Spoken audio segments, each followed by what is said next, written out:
Assalamualaikum warahmatullahi wabarakatuh. Balik lagi di channel YouTube Cipta Sarana Cendekia dalam konten podcast Vokasi dalam Podcast. Tentunya bersama saya kali ini sebagai pembawa acara yaitu Vianda Ramatika. Dan kali ini saya ditemenin oleh narasumber saya yang sangat luar biasa ini ya. Di sebelah saya ada Dani. Iya. Yuk langsung kenalan aja. Halo teman-teman, perkenalkan nama saya Ahmad Dhani Ahnan dari Sekolah SMK Negeri 1 Lumajang, jurusan Akuntansi dan Keuangan Lembaga. Di sini saya sebagai peserta PKL terpadu di CSC Malang. Oke, sangat luar biasa ya semangatnya. Iya, tapi tadi sebelum kita take video ini ya, dari ini sempat grogi banget teman-teman. Tapi gak grogi kan sekarang? Ya. Oke, bismillah ya. Bismillah. Oke, nah sesuai dengan semangatnya Dani, kali ini kita akan bahas banyak banget dan jadi saya minta untuk semangat sampai akhir ya.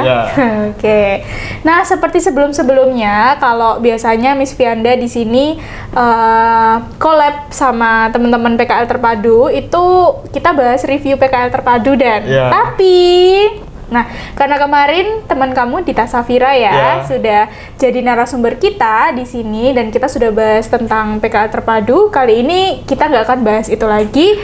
Jadi saya akan kasih kamu beberapa sesuatu lah pokoknya ya. Nanti diikuti aja ya.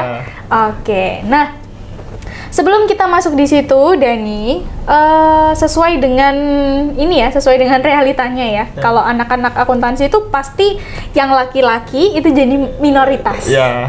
Kalau di sekolah kamu gimana? Iya, sangat betul, minoritas laki-lakinya cuma sedikit.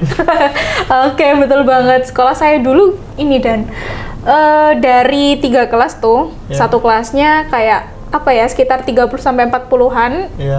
Ada 3 kelas kan, yang cowok cuma 1 aja. Kalau di sekolah kamu gimana? Kalau sekolah saya ada 2 kelas, cowoknya itu 13. Wih, keren ya. Itu termasuk banyak, tapi masih jadi minoritas. Iya. Keren nggak akuntansi? Sangat keren. Oke, keren banget ya. Oke, teman-teman semuanya. Jadi di jurusan akuntansi itu memang mayoritas di ini ya, diduduki oleh anak-anak cewek ya. Karena basic untuk jurusan akuntansi ini nanti untuk kedepannya biasanya kalau langsung diarahkan ke kerja itu kebanyakan di kantor, ya kan? Kalau yang cowok-cowok itu kan pasti tertariknya di lapangan. Nah, teknik-teknik gitu ya Dan ya. Oke, betul banget nih. Nah, sebelum kita lanjutkan, saya kepo banget nih karena kita sudah tahu ya laki-laki itu jadi minoritas tadi ya. Dan ini kenapa kok memilih pengen melanjutkan sekolah di SMK? Terus jurusannya akuntansi. Pertama kalau lihat-lihat kalau di SMK kalau lulus langsung dapat kerja, jadi itu menjadi tertarik karena bisa langsung kerja. Kalau memilih jurusan akuntansi dulu pas SMP itu berpikir bahwa saya unggul di bidang matematika. Keren. Dan pernah ikut-ikut olimpiade dan tertarik kepada akuntansi karena masih kayak berpikir ada hubungannya dengan matematika. Tetapi akuntansi beda sekali sama matematika. Kalau akuntansi lebih bermain logika, bukan rumus-rumusan ya. Oke, keren banget ya Dani ini ya. Jarang-jarang saya di sini ada narasumber yang tertariknya ke matematika dulu gitu. Oke, tepuk tangan dulu dong. Iya, tapi tetap semangat ya untuk mengembangkan kemampuannya di matematika ya. Oke, jadi teman-teman di sini tuh banyak yang ini dan bermindset kalau akuntansi itu pasti matematika. Padahal kan enggak ya. Enggak, bukannya overall itu enggak ada matematikanya, enggak. Tapi karena kebanyakan kita main logika ya, kayak penjurnalan, terus nanti bikin laporan keuangan dan lain-lain. Oke, teman-teman semuanya. Masuk di pembahasan inti aja ya. Ini saya bakal kasih beberapa artikel buat Dani. Jadi nanti saya minta pendapat Dani anak SMK jurusan akuntansi. Siap ya Dan ya? Oke, langsung saja kita masuk ke artikel yang pertama. Oke, kita masuk ke artikel yang pertama Dani. Nah, di sini kita bisa baca ya. KP2 KP Duri sukses gelar Tax Goes to School. Generasi muda sadar pajak, wujud bela negara. Menurut pendapat Dani gimana? Sejujurnya belum pernah merasakan apa itu Tax Goes to School, tapi sedikit tahu apa itu Tax Go to School. Kira-kira apa tuh kegiatannya, ngapain Dan? Itu mensosialisasikan perpajakan kepada generasi-generasi muda bahwa pajak itu sangat penting bagi negara dan akan bisa bermanfaat bagi kemakmuran rakyat. Oke, memang begitu ya teman-teman ya, kegiatannya itu sosialisasi untuk generasi muda, berarti tentunya dari pihak DJP gitu ya Dan ya, kita nyebutnya biasanya itu datang ke sekolah-sekolah baik dari SD, SMP, SMA dan SMK. Wah, ini anak-anak akuntansi pasti hektik banget ya kalau misalkan kedatangan kegiatan kayak gini ya. Soalnya memang Dani merasa butuh nggak kalau untuk kegiatan kayak gini? Sangat butuh karena bisa sebagai jurusan akuntansi bisa untuk mengetahui dasar-dasar perpajakan dan penting-pentingnya pajak itu buat apa. Berarti ini ya, berarti lebih nembaknya ke pas tahun-tahun pertama gitu ya. Nah itu kan kita masih dasar-dasar gitu ya, tahunnya untuk akuntansi sama pajak. Jadi untuk ini ya, untuk overview aja, jadi pajak itu apa, terus kemudian nanti kaitannya sama akuntansi itu apa. Oke, nah tadi kan Dani sudah menyampaikan ternyata belum pernah mengikuti kegiatan kayak gini ya. Oke, Dani di Lumajang, berarti ini pesan buat Bapak Ibu yang di DJP Kabupaten Lumajang ya. Nih ada salah satu murid kita yang pengen banget diadakan lagi kegiatan Tax Goes to School, karena jujur Dani dulu waktu Miss Fianda masih SMK itu di sekolahnya Miss Fianda tuh ada kayak gini. Nah tapi mungkin ya karena pandemi kemarin, nah Dani juga sempat online kan ya. Makanya untuk kegiatan kayak gini sementara ditiadakan dulu. Tapi bener ya, mau ya kalau misalkan ada kegiatan kayak gini. Oke.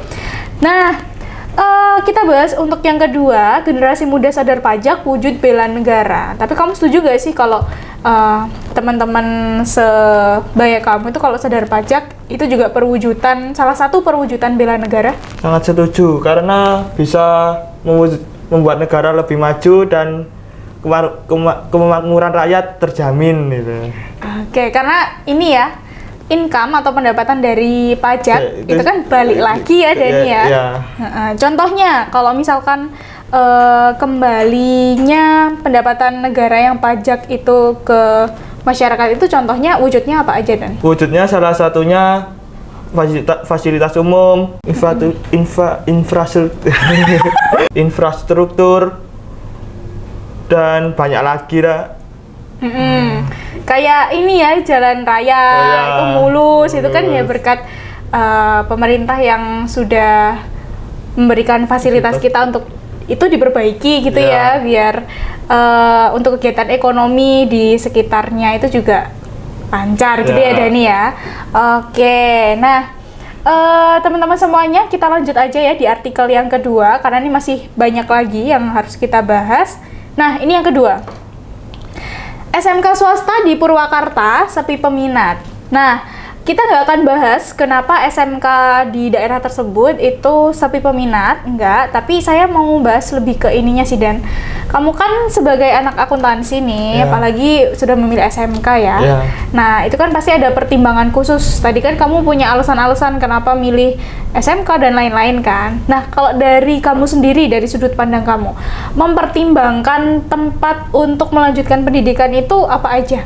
Yang pertama fasilitas dan kualitas sekolah, track record sekolahnya, dan kayak berita mulut ke mulut itu baik kata buruk.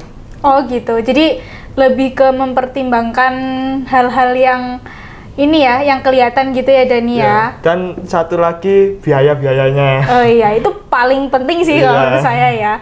Oke, karena sebagai anak SMK ya, kita kan juga harus mempertimbangkan nih kemampuan keluarga kita untuk membiayai pendidikannya. Setuju kan ya Dani ya? Saya juga kayak gitu kok.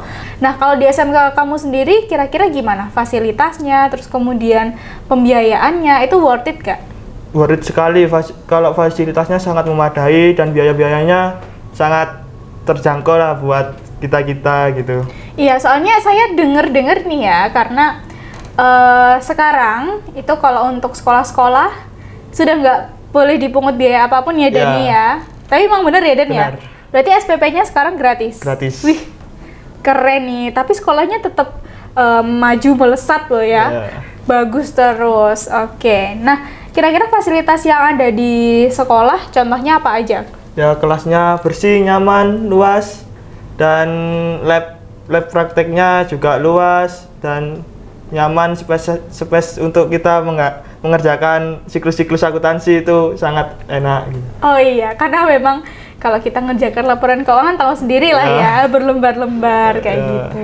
Oke, kalau misalkan ini, kalau dulu ya Dan ya, di sekolah saya itu, di SMK saya, itu ada yang namanya fasilitas Bank Mini. Ya, Kalau sekolah kamu juga ada? ada. Nah, itu anak akuntansi ikut terlibat juga atau kan sekarang sudah ada ini ya, sudah ada SMK yang jurusannya lebih spesifik ke perbankan, namanya perbankan dan keuangan mikro, ada juga yang perbankan syariah. Ya. Tapi kalau di sekolah kamu sendiri, jurusan kamu itu masih tetap ikut andil nggak? Masih ikut andil. Biasanya di apanya? Mencatat transaksi, bikin laporan keuangan, itu aja yang berhubungan dengan akuntansinya. Oke, keren banget ya. Soalnya itu juga salah satu kegiatan yang ini ya, yang mendukung kita untuk tahu di dunia industri langsung itu kayak gimana. Oke, nah lanjut ya Dan yuk. Kita ke artikel ketiga. Nih. Kurikulum diarahkan berbasis proyek. SMK dituntut melahirkan wirausaha baru. Nah, for your information, teman-teman, kurikulum berbasis proyek ini biasanya anak SMK nyebutnya PBL ya Dan ya. Tahu kan apa itu? Project Based Learning. Oke, nah project based learning itu apa Dan? Kayak kita bekerja sama dengan suatu perusahaan untuk menggarap transaksinya yang nggak ada di sekolah gitu. Oke, jadi memang lebih ke ini ya, kegiatan yang langsung secara industri tuh kayak gimana gitu. Oke, nah SMK dituntut melahirkan wirausaha baru. Nah, ini teman-teman sudah pada tahu kan ya, kalau anak SMK itu pasti ada 3 pilihan utama, yaitu BMW. Dan ini juga tahu nggak itu? Tahu. Apa tuh? Bekerja, melanjutkan wirausaha. Oke, jadi ada 3, bekerja, melanjutkan, sama wirausaha. Tapi Dani sendiri sudah ini nggak? Sudah memutuskan pilih yang mana? Milih bekerja sambil melanjutkan. BM ya berarti. Wah, BM banget, butuh mood banget berarti ya. Oke, nah sekarang ini kan kita bahasnya wirausaha ya Dan. Kalau anak akuntansi, kira-kira cocok nggak kalau anak akuntansi ini jadi wirausahawan? Sangat cocok karena kita bisa, kalau kita berwirausaha bisa membaca laporan keuangan dan perpajakan kita bisa tahu. Oke, karena ya yang namanya dunia bisnis, kalau misalkan ownernya tuh nggak bisa baca laporan keuangan, nanti ya mau dibawa kemana ya Dan ya bisnisnya ya. Oke, nah berarti sangat cocok ya, sangat butuh banget lah untuk wirausahawan tahu akuntansi. Dan kita sebagai anak akuntansi karena sudah punya basic akuntansinya, jadi lebih mudah aja ya untuk terjun ke wirausaha. Oke, tapi kamu setuju gak sih kalau kurikulumnya diarahkan ke sini? Sangat setuju. Soalnya kenapa? Apakah di sekolah itu untuk ritme pembelajarannya tuh sudah gitu-gitu aja, atau menurut kamu memang kamu butuh overview yang lebih luas gitu? Ya kalau di sekolah ya gitu-gitu aja, kita harus butuh perkembangan yang lebih luas. Apa yang nggak ada sekolah kita bisa tahu di dunia industrinya itu apa gitu. Berarti contoh project based learning yang sangat kamu butuhkan sebagai anak akuntansi ini contohnya apa? Kayak transaksi pengerjaan tadi ya? Ya, pengerjaan transaksi-transaksi yang nggak ada di sekolah. Oh iya, yang nggak ada di sekolah. Oke, biasanya transaksi yang ada di sekolah itu apa sih Dan? Saya sedikit ngetes ya guys ya. Masih ingat nggak? Jual beli. Terus selain itu ada penjualan, pembelian, berarti perusahaan dagang. Terus apa lagi? Kas masuk, kas keluar gitu. Oh iya. Oke, masih banyak lagi ya Dan ya. Oke, berarti memang ini ya model transaksinya aja yang lebih dikembangkan lagi. Dikembangkan, terus untuk level kerumitannya juga agak ditingkatkan lagi ya. Oke, bagus banget nih. Nah, ini salah satu masukan untuk dunia usaha, dunia industri. Kalau misalkan nanti dari perusahaan kita akan mengembangkan PBL ini, Yeah. Project Based Learning, karena anak SMK akuntansi itu sangat membutuhkan hal-hal yang seperti itu Yeah. untuk menunjang pendidikan mereka dan juga keterampilan mereka. Oke.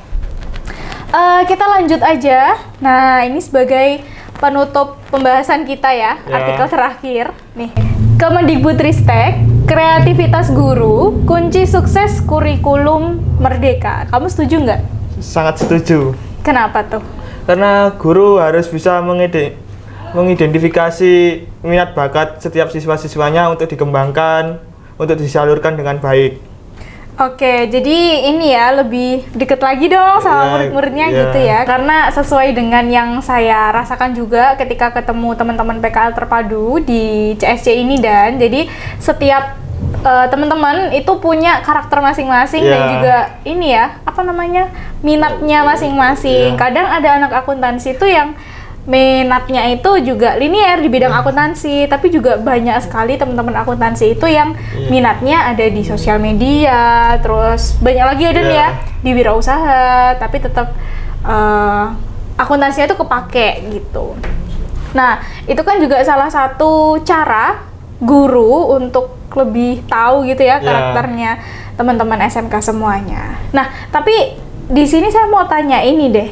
Menurut kamu setuju nggak sih kalau kreativitas guru aja yang jadi kunci suksesnya kurikulum merdeka ini? Kurang setuju, karena siswa dan guru harus sama-sama jalan untuk menggali informasi yang lebih luas. Kalau siswa ada yang baru, kita sampaikan kepada guru, dan guru bisa mempelajari, dan guru ada yang baru diberikan kepada siswa, dan membuat siswa itu harus lebih aktif lagi gitu. Nah, ini ya dua-duanya harus explore pengetahuan lebih dan Ya. dua-duanya juga harus ini ya aktif untuk bertukar informasi Ya. gitu ya Dani ya. Oke, ini saya setuju banget sama pendapat Dani karena kalau dirasa-rasa gurunya aja yang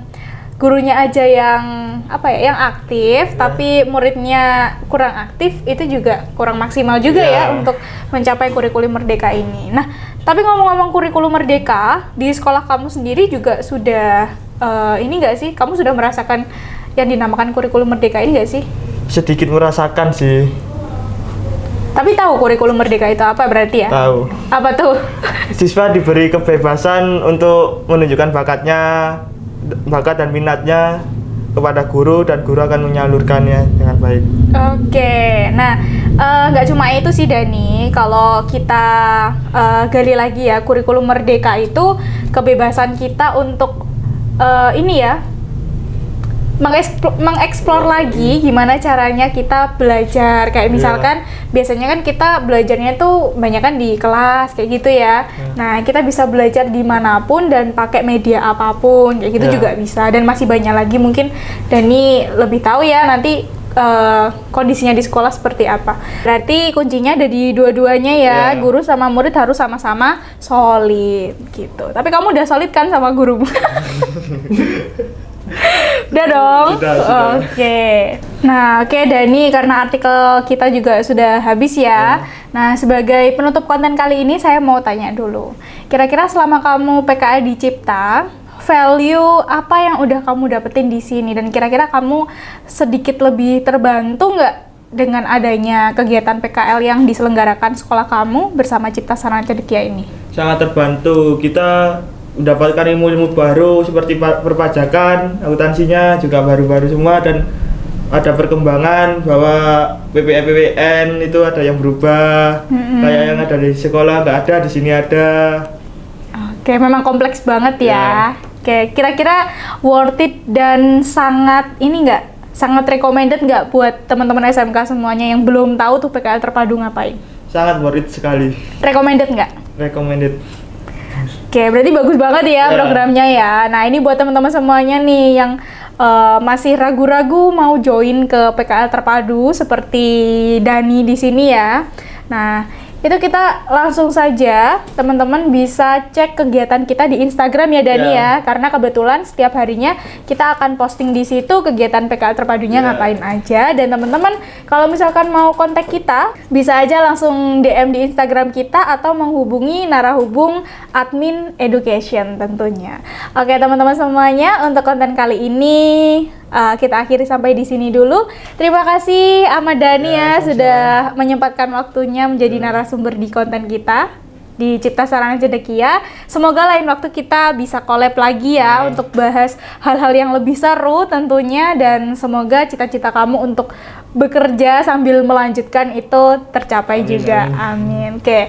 Terima kasih teman-teman semuanya untuk konten kali ini kita akhiri sampai di sini dulu. Saya Viana Ramatika bersama narasumber saya Ahmad Dhani pamit undur diri. Terima kasih telah menonton konten kali ini sampai selesai. See you next time and bye-bye semuanya. Podcast Vokasi dalam Podcast.